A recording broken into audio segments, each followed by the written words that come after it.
종자독서 92번째입니다. 이번 책은 정말 달고 맛있었습니다. 2000년대 들어가면서 자존감이라는 키워드가 등장하게 됩니다. 매슬로 욕구 단계 이론을 보면 1단계는 생리적인 욕구, 2단계는 안전의 욕구, 3단계는 애정과 소속감의 욕구, 4단계 존경의 욕구, 5단계 자아실현 욕구, 이렇게 나누어지는데요. 욕구 이론 3단계에 들어가면 자존감이라는 키워드가 뜨게 됩니다. 미국은 80년대 그 열풍이 불었다고 하나요? 국민소득 3만 불이 넘어가는 우리나라도 자존감이라는 키워드가 사회적인 이슈가 됐는데요.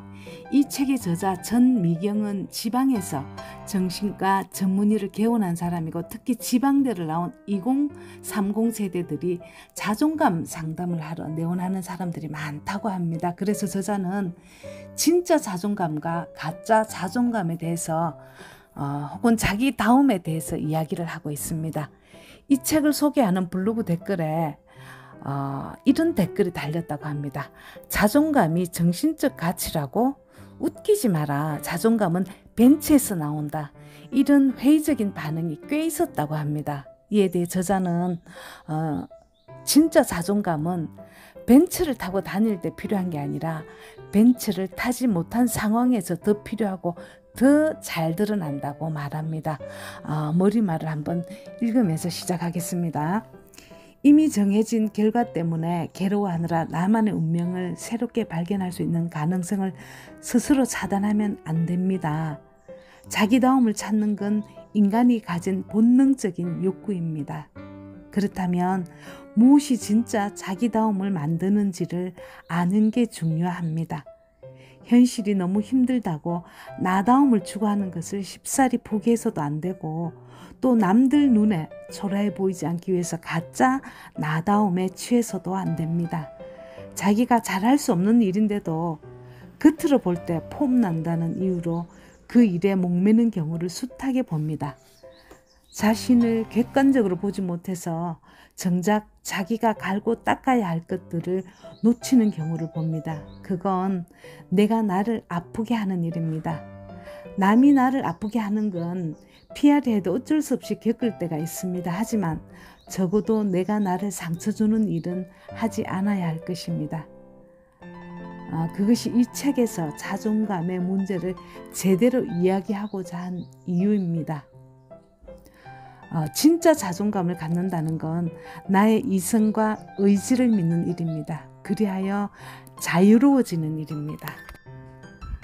충분히 기능하는 인간은 삶의 순간에 집중하며 자기 존재의 의미를 발견하는 사람입니다. 자기 존중은 한마디로 나는 나 자체로 소중하며 행복을 누릴 권리가 있다고 느끼는 것입니다. 사람은 저마다 자신이 되고 싶어하는 사람의 모습이 있습니다. 현실의 자아와 이상 속 자아의 차이가 클수록 자존감은 흔들립니다. 그러면 이 차이는 어떻게 좁혀야 할까요? 세 가지가 있습니다. 첫 번째, 자기 효능감. 나는 삶에서 오는 여러 가지 문제를 해결하는 능력이 있다고 느끼는 겁니다. 두 번째는 자율성인데요. 나는 내 삶을 어느 만큼은 통제할 수 있다는 자신감입니다. 세 번째는 연대감인데요. 나는 다른 사람들과 긍정적인 관계를 맺고 있고, 나 자신과의 관계도 무난하다. 그래서 자유롭고 스스로 행동할 수 있다는 겁니다. 자신을 객관적으로 들여다보는 힘이 필요합니다. 자존감은 타고나는 게 아니지만 선천적인 기질과 관련이 있습니다. 오늘날 현대의학은 우리 뇌 기능의 80%는 태어날 때부터 거의 정해져 있다고 말합니다. 물론 나머지 20%의 차이가 인생에서 큰 차이를 만들어내기 때문에 걱정할 필요는 없습니다.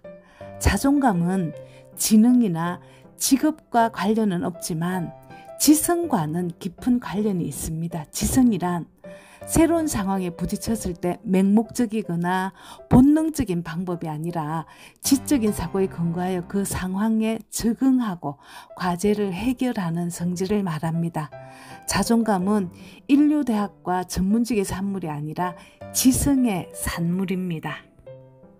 자존감은 트라우마의 영향을 받는 것이 아니라 사회적 자아가 형성되는 시기를 거치면서 나만의 인간관계를 맺는 방식에서 만들어집니다. 이런 능력은 주민등록증 주어지듯이 자동적으로 완성되는 것이 아니라 20대, 30대, 40대 혹은 50대를 지나면서 평생 키워나가야 하는 능력입니다.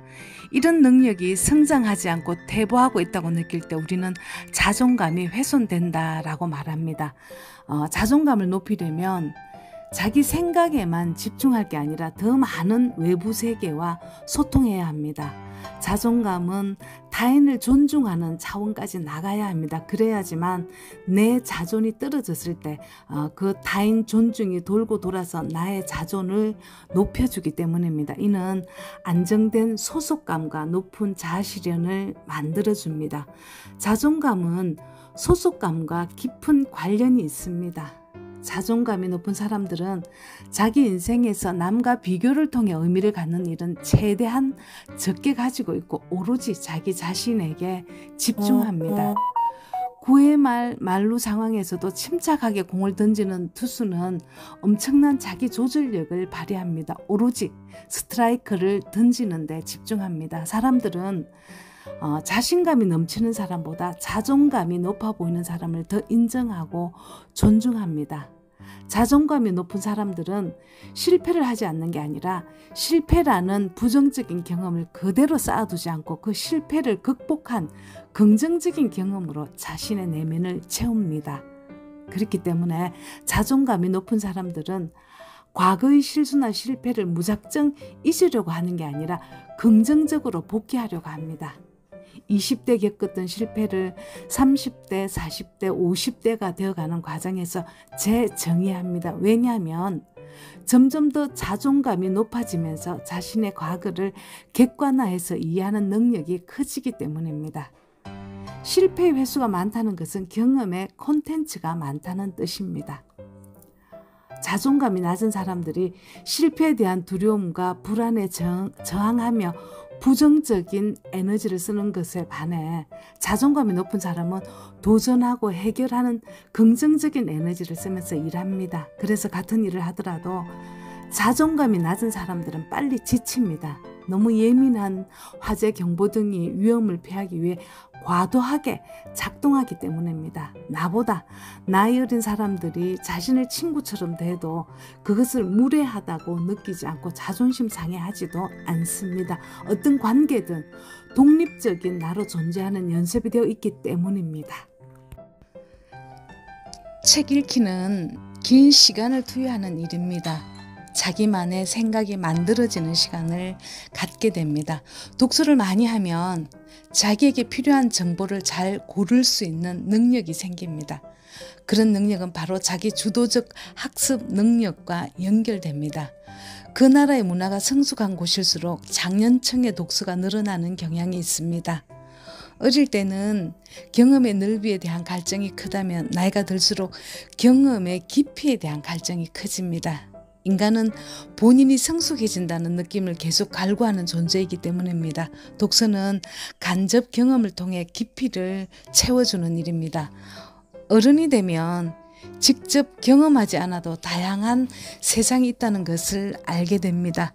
간접 경험을 통해 합리적 정보를 찾는 방법을 알게 되기 때문입니다. 누가 시키지 않아도 지속적으로 알아가는 능력을 갖추게 되면 자기 감정을 조절하는 능력도 커집니다. 스스로 지성을 쌓을 수 있는 사람은 자기 감정도 잘 통제할 수 있기 때문입니다. 또 하나, 합리적 콘텐츠가 많이 쌓이면 언어와 관련된 능력도 높아집니다. 말은 나를 표현하는 방법입니다. 자신에게 미래를 제안하는 일입니다. 머리를 맑게 씻어주는 도구입니다.